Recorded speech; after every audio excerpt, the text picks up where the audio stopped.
ब्रह्मांड हमेशा से एक रहस्य रहा है जिसने मानवता को यह सोचने पर मजबूर किया है कि इसकी उत्पत्ति कैसे हुई और इसके पीछे कौन सी शक्ति है। हिंदू धर्म में ब्रह्मांड के निर्माण और उसके स्वरूप को लेकर कई गहन सिद्धांत मिलते हैं। इनमें सबसे दिलचस्प अवधारणा यह है कि ब्रह्मांड एक अकेली इकाई नहीं है, बल्कि अनंत ब्रह्मांडों का एक समूह है जिसे मल्टीवर्स कहा जाता है। ये ब्रह्मांड अनवरत रूप से उत्पन्न होते हैं और नष्ट होते रहते हैं, और इस प्रक्रिया में भगवान विष्णु की प्रमुख भूमिका मानी जाती है। हिंदू मान्यताओं के अनुसार जब कोई नया ब्रह्मांड बनने से पहले की स्थिति में होता है, तब भगवान विष्णु क्षीर सागर नामक लौकिक महासागर में एक विशाल नाग, जिसे शेषनाग कहा जाता है, पर सो रहे होते हैं।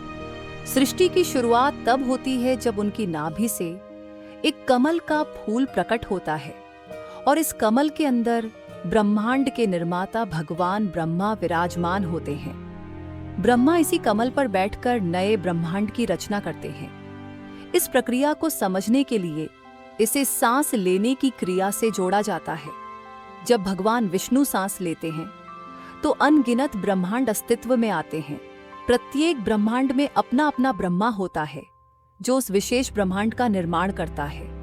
लेकिन जब भगवान विष्णु सांस छोड़ते हैं तो ये सभी ब्रह्मांड नष्ट हो जाते हैं और वापस उनके नाभि में समा जाते हैं। यह चक्र अनंत रूप से चलता रहता है।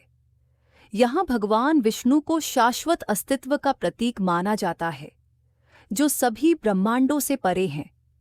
वहीं भगवान ब्रह्मा को उस अस्थायी भौतिक ब्रह्मांड का निर्माता माना जाता है, जो अंततः नष्ट हो जाता है।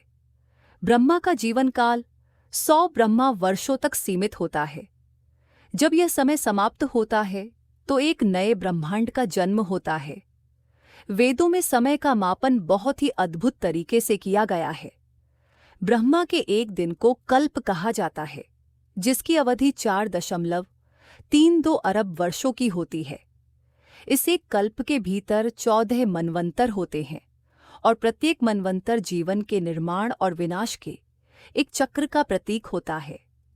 एक मनवंतर 71 महायुगों के बराबर होता है, जो लगभग 306.72 मिलियन वर्षों का होता है।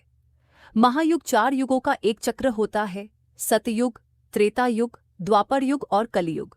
सबसे छोटा युग कलियुग होता है, जिसकी अवधि 4,32,000 वर्ष होती है।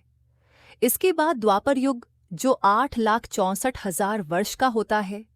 फिर त्रेता युग 12,96,000 वर्षों का, और सबसे लंबा युग सतयुग होता है, जिसकी अवधि 17,28,000 वर्ष होती है।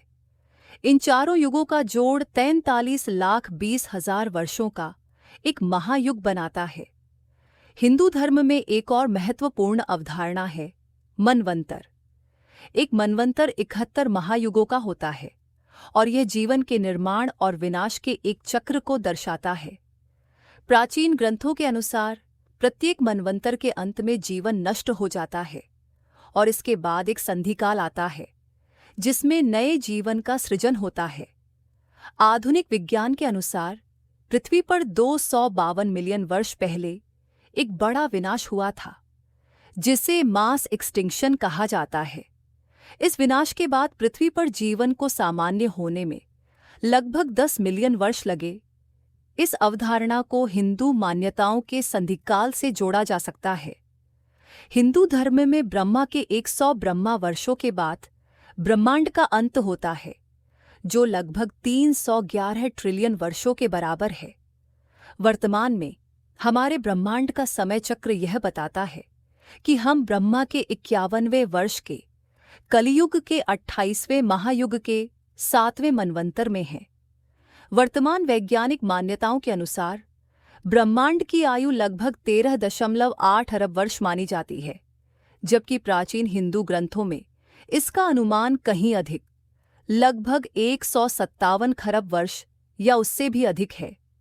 इस प्रकार हिंदू ब्रह्मांड विज्ञान न केवल विशाल समयावधियों की बात करता है, बल्कि यह आधुनिक विज्ञान के कई सिद्धांतों से मेल खाता है।